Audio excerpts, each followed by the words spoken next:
บ่าวเนาะเรามีหนาไปทิ้งจำนวนเนาะก็ได้ซื้อเราข่าวไม่กินหน่อยมันใส่ลงไปกินน้ำเด้อจะน้อยเนาะโอ้มีคนหล่อเลยน้องมากบ้านเราเนาะน้องมากคนนี้งามหลายเนาะ2 คนนี้สนุกเลยสนุกไอ้บ่าวแก่นี่ก็สุดยอดเลยบอกหน้าตาดีนะจะได้เป็นลูกเขยนะคนนี้ไม่เสียใจไปใช้โสดขอบใจเนาะเป็นแม่ลูกทางกันคนใช้เก่าช่วงนี้ก่อนเพราะว่ายังเป็นช่วงที่2เพราะมันใช้จะขอพอนี้ก่อนเนาะ4 พลังเพลงจังหน่อยมันจะขึ้นมาอีกช่วงที่2จังหน่อยเนาะเป็นบทละครให้ทุกท่านได้ฟังกันเสื้อว่าทุกท่านต้องหัวกันเต็มที่ช่วงโสดช่วงเสาร์ก็ต้องได้ให้กันเต็มที่แล้วจะหน่อยจะหน่อยมันใส่เนาะชอบใจครับไอ้น้องแดนเซอร์หาที่การเนาะขอเสียงตบมือให้แดนเซอร์เลยนะคนเนาะเอาไปยังไงมาจะไหนก็คือซ่าให้เคยถามจะเกิดขึ้นหักโทรศัพท์เอามีเบี้ยงยังกับหักโทรศัพท์เนี่ยทางช่องลาสตาร์โทรมาหาคุณตัวก็เป็นธรรมดาเลยโทรมาเรื่องอย่างล่ะจากให้ข้าพเจ้าเป็นจัดรายการครูกระเป๋ากีน้อยคุณตัวเป็นธรรมดานะคนเตี้ยอยู่ว่าของคนเตี้ยก็มีแต่ซ่องลาสตาร์กับซ่องอื่นบ่มีหรอซ่องอื่นกว่าทั้งประเทศไทย27คุณน่ะซ่อง7คนโทรมาหาเจ้าโทรมาอย่างล่ะอยากได้ข้าพเจ้าไปแสดงหนังคุณแสดงหนังจะเป็นพระเอกก็คือเป็นตัวตลกที่จะต้องเป็นตัวตลกหลายตัวเป็นพระเอกคุณนะโอ้ยซ่อง7โทรมาให้เพิ่นไปแสดงหนังเป็นพระเอกหนังเรื่องอย่างแสดงเรื่องนางหมาขาวร่วมกับนางเอกคนใดเจ้าเนี่ยนางเอกแพนเค้กก็เป็นธรรมดาเลยคนนี่เพียงสูงเจ้ามีบนค่อยบนเจ้ามีคนมีระดับเลยก็ยอมหักเจ้าเพียงสูงว่ะโอ้ยเพียงสูงไกลมหาวิทยาลัยเพียงสูงระดับด็อกเตอร์สูงสุดมันด็อกเตอร์มันเจ้าเพียงใส่ด็อกเตอร์กับโบแมนระดับศาสนาบ่ใส่ศาสนากับโบแมนศาสนาอาจารย์บ่แมนล่ะโบแมนเพียงสูงสุดเพียงอยู่ใส่ล่ะก็ขึ้นกบเผา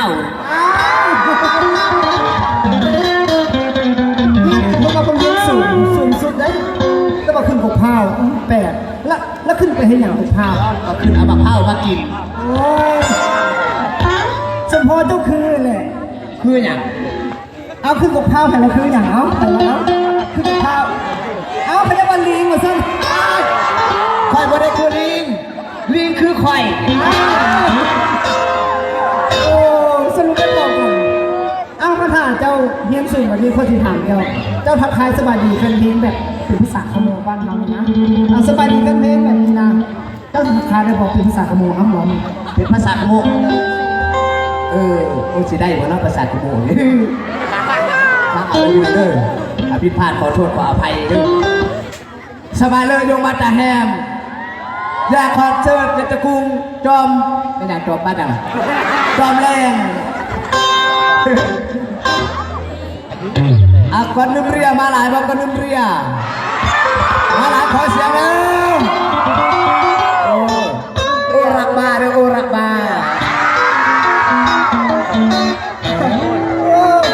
ก็ค่อยบ่เข้าใจจะให้คนแปลให้น้องมันเบ้าเรื่องอย่างที่ไหนขอสบายดีพ่อแม่พี่น้องมาบนคอนเสิร์ตผู้สาวมาหลายบ่ใครมาหลายเราคอยฮักเจ้าเด้อจบแล้วคนนี้เงินสูงเนาะแล้วเราไปบักพร้าวขนาดไปบักพร้าวแล้วเงินสูงแล้วคือเรียกว่าเป็นภาษาญี่ปุ่นเลยบ่ญี่ปุ่นภาษาญี่ปุ่นลองว่าให้คนฟังดูก็ต้องเงินสูงแบบนี้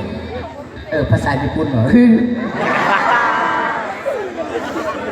โยโมโตะ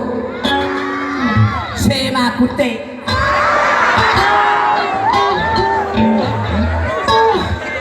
มาจะแบบจะแปลคนฟังแล้วก็ยังไม่เข้าใจภาษาญี่ปุ่นแบบแปลภาษาลาวน่ะโยโมโตะนี่โยโมโตะก็แปลว่าแป้งนัวกาจองเชมากุเตะแปลว่าเมามาแล้วก็เตะ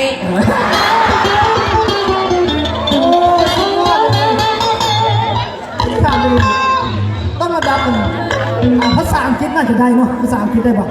โอ้ยบวัดเป็นภาษาอังกฤษได้ฮอดภาษาอังขาด เอ้าน้องๆเรียนนี่เอาเจ้าเรียนยังเรียนมีบ่ภาษาขาดมีบ่แถวนี้มีบ่ภาษาขาดบ่มีเอ้าก็จะว่าบ่มีภาษาขาดมีแต่ภาษาอังกฤษที่เจ้าเรียนน่ะเจ้าเรียนจังได๋ โอ้ยข่อยเรียนเพิ่มภาษาอังกฤษก็ภาษาขาดมันก็ใกล้ๆภาษาอังกฤษนั่นแหละ